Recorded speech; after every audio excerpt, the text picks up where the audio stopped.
Hello students, today we are going to begin with the next chapter, chapter 4, carbon and its compounds. This is a very interesting chapter, not only with respect to your board exams, but it is important for all those students who want to pursue science in class 11th. So let us begin with the chapter. First of all, let us have some basic knowledge for carbon. Carbon, it is located in modern periodic table in second period and in group number 14. So this is the location of carbon in periodic table. Carbon, its atomic number is 6 and mass is 12.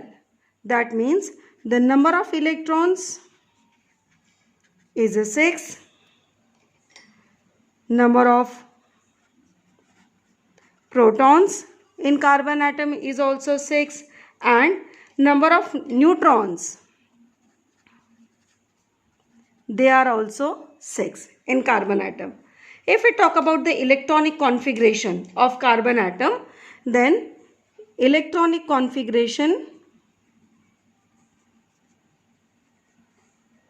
of carbon atom is 2,4. 2 electrons in K shell and 4 electrons in L shell. This you have studied in your class 9th also. So there are 4 electrons in the outermost shell of carbon atom. This electronic configuration makes carbon's properties very interesting. Actually, carbon and its compounds, they are a great class of compounds. They are studied under the heading of organic chemistry. There is a separate branch of chemistry, organic chemistry, which studies only and only carbon compounds. Now the question is that why we need to study carbon compounds as a separate branch? Why don't we give this facility to other elements of periodic table? Why they are not studied under separate branches? The reason lies in electronic configuration of carbon. This electronic configuration of carbon makes possible of variety of compounds. How much you can think that what is the number of carbon compounds in the nature?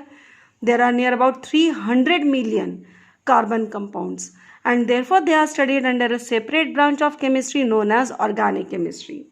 Okay, so how this electronic configuration is useful to carbon? Because of this configuration, what will be the condition for completing the octet? The very first thing is that carbon can gain electron. How much? 4 electron to complete the octet. Now when carbon gains 4 electron, the number of electrons will become 10 from original 6. But the number of proton, they remain 6 itself. So it becomes very difficult for 6 protons to control 10 electrons, and therefore C4 minus will not exist. On the other hand, let us think that this will be C4 minus. Let us see that it loses 4 electron.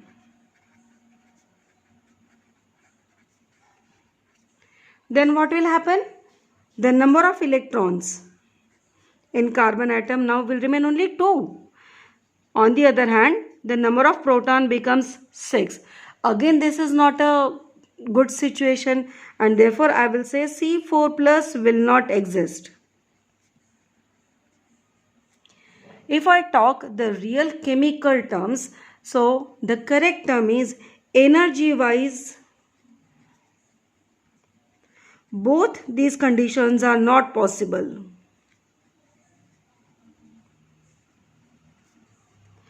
Because it requires a lot of energy to either gain 1 electron or to lose 1 electron. And therefore to gain either 4 electron or to lose 4 electron, the energy required will be very high. So now the question is, how do carbon complete its octet? Carbon complete its octet by sharing of electron. An important concept. Carbon neither gains nor loses electron, it shares the electron. And compound formed by sharing of the electrons, they are called as covalent compound. So what we have seen in this topic, that it is very difficult for carbon to gain either 4 electron or to lose 4 electron, and therefore carbon always forms covalent compound. That is, carbon shares the electron.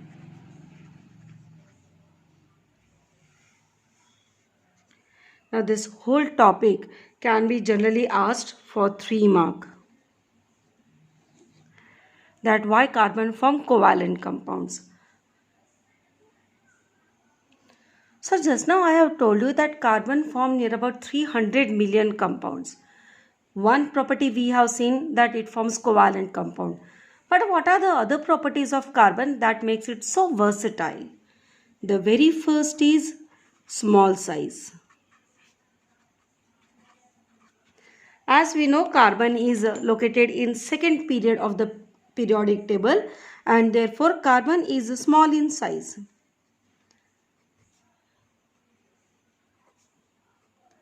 So what is the impact of small sized atom? The small size of carbon makes it enable to hold the electron tightly. That is, I can say, the strong bond formation.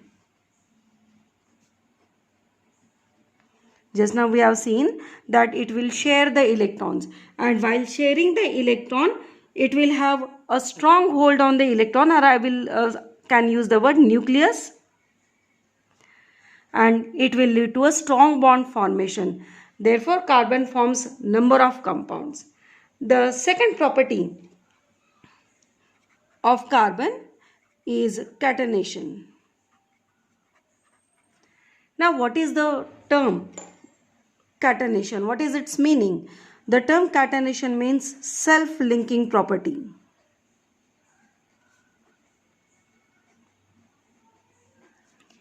Carbon can link itself with other carbon atoms and form variety of compounds. For example, it can form a long chain compound. Sorry, this will be CH2.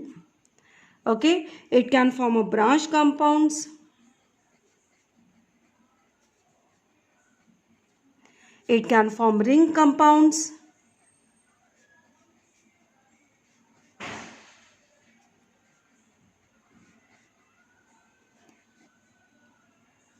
So this is the property of carbon, where it can self-link with other carbon atoms to form variety of compounds. These are called as chain compounds. This is called as a branched compound, and this is called as a ring compound. The ring compound can be shortened to this format. The third property of carbon which makes it versatile is a tetravalency. Just now we have seen that there are 4 electrons in the outermost shell of carbon atom.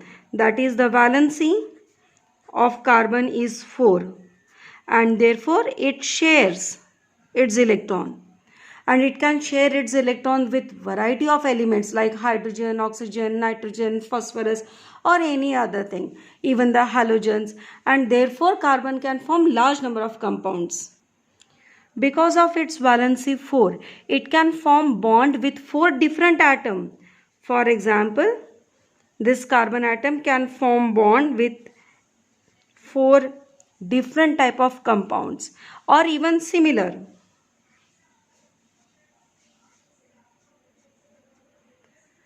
That is, it can form 4 bonds at a time, especially with monovalent atom.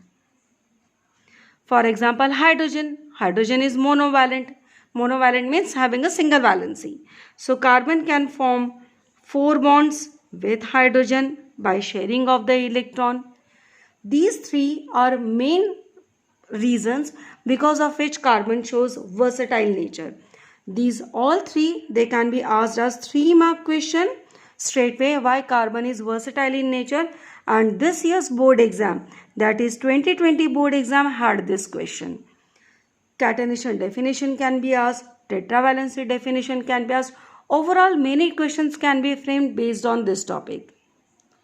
Along with these three main properties like small size, catenation and tetravalency, there are many other properties of carbon atom which makes it versatile. And the next is tendency to form multiple bonds. Carbon can form single bond with carbon atom. It can form double bond with other carbon atom. It can also form a triple bond with other carbon atom. Double bond and triple bond, they are called as multiple bonds basically. So carbon has a great tendency of forming multiple bonds, and this is also reason why carbon can form variety of compounds. So I hope this topic is clear to you. Now before I move on to the next topic, I would like to ask you one question. Diamond and graphite. These two, are they same or they are different? Is there any special arrangement of atoms in this? Are they made up of the same element? You would be surprised to know that diamond and graphite both are made up of carbon. Then why there is a great difference in the properties? It is because of the arrangement of the carbon atoms. And this phenomena where carbon atom or any atom can arrange themselves in different ways to show same chemical properties but different physical properties is called as allotropy.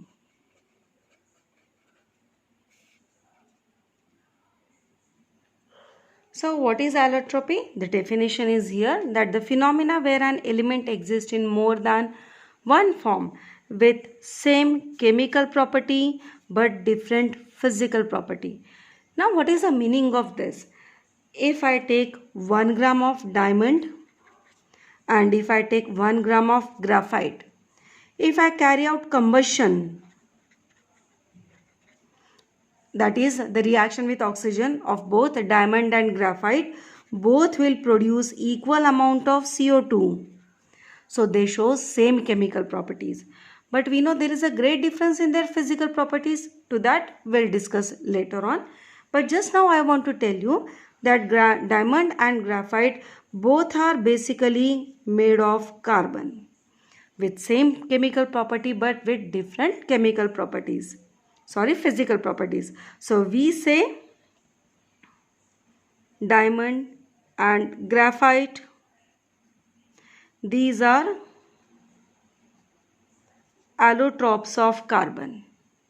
Now the question is the only carbon element which shows the allotropy? No. Along with carbon, sulfur and phosphorus, these are the elements which also show allotropy. Okay. Now coming back to our question, when both diamond and graphite, they are made up of carbon, why they show different properties? One is the rarest substance, the costliest substance, the most precious element, whereas graphite, this is available easily. Graphite is a good conductor of electricity, but diamond is not. Diamond is shining in nature. Graphite is also shining in nature. Diamond is hardest known substance, whereas graphite is very brittle. When both are made up of carbon, why there is a great difference in these properties? The answer lies in their arrangements. So let us discuss the arrangement. For diamond first. In diamond, one carbon atom will be attached to 4 different carbon atoms. Now this carbon atom will be attached to 4 more carbon atoms. All these spheres, they are representing carbon atom. And now we are focusing on this carbon atom. It will bond with 1, 2, 3 and 4 more. Now this one, 1, 2, 3 and this one 4. So this goes on and this gives a cage-like structure to diamond. And because of that cage-like structure, when the cleavage is given in particular planes, diamond shines. Whereas in case of graphite, one carbon atom is bonded to only 3 carbon atoms. And they form hexagonal sheath-like layer.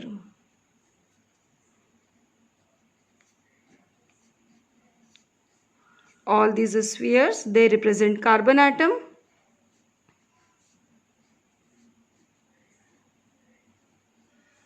Now one carbon atom is attached with the other one. Now we can see one carbon atom attached to 1, 2 and 3 carbon atom. The upper one, they will form bond with the layers of carbon atom which are placed just below them. So hexagonal layers will be formed which are stacked one above the other. The forces present between these two layers, they are called as weak van der Waals forces. Since these forces are very weak, these layers glide over each other and therefore graphite can act as a good lubricant. Now pay attention to the structure of graphite. One carbon atom is attached with only 3 carbon atoms and therefore we will say the fourth electron of graphite, it is free and therefore it can conduct electricity.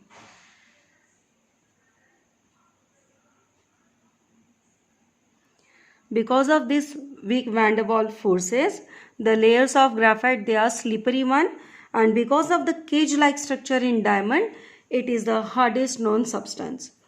So this difference in arrangement of carbon atoms in diamond and graphite make them totally different from each other. How much difference? That the melting point of diamond is near about 4027 degrees Celsius, so high, whereas the melting point of graphite, it is hardly 3600 degrees Celsius. Okay, now why the melting points are high? Because it is a covalent compound and covalent compounds, they generally show high melting points. Let us move on to the next property. Suppose I have a compound with me C4H10. Now in how many ways I can arrange this compound? The very first is I can arrange them in a straight chain. This is the one way. And second is I can arrange them in a branch. In both cases the number of carbon atom remains same, that is 4. Also the number of hydrogen atom remains same, that is 10. So that means in this case molecular formula of both these compounds remains same, C4H10, but there becomes a difference in a structure. Let us discuss one more example, C5H12. Now in how many ways we can arrange them? Again the very first will be the simplest one, in a chain. Second one, we can put them in a branch.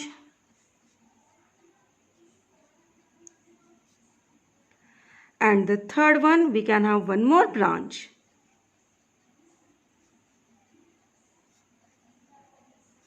In all these three structures, again I will say the number of carbon atom is same, that is 5, and number of hydrogen atom is 12. So such compounds where the molecular formula is the same but the structural formula is different, such phenomena is called as isomerism. And these will be called as isomers of each other. Okay. Now what is the impact of different structural formula? One is a chain one and others are branch one. As the structure changes, their properties also changes. So isomers will have different properties. Now the question is, what are the names of these compounds? The first compound will be called as N-butane. This second one is called as isobutane. Now here in this example, this is called as N-pentane. This will be called as isopentane. And the last one is neopentane. Now the question is why these names are given to them. The answer is very interesting one. Suppose I focus on this carbon. You can take the second one also. If one carbon is surrounded by two carbon, then we write the prefix N. N stands for the term normal. Normal means a normal straight chain compound. Now, why the term iso is given? Focus on this carbon atom. One carbon atom is surrounded by three carbon atoms. Now, when a compound, in any given compound, one carbon atom is surrounded by three carbon atoms, we call it as iso. Similarly, in this, one carbon atom, it is surrounded by four carbon atoms. In such case, we write the prefix neo. Same way here, one carbon atom is surrounded by three carbon atom, therefore iso.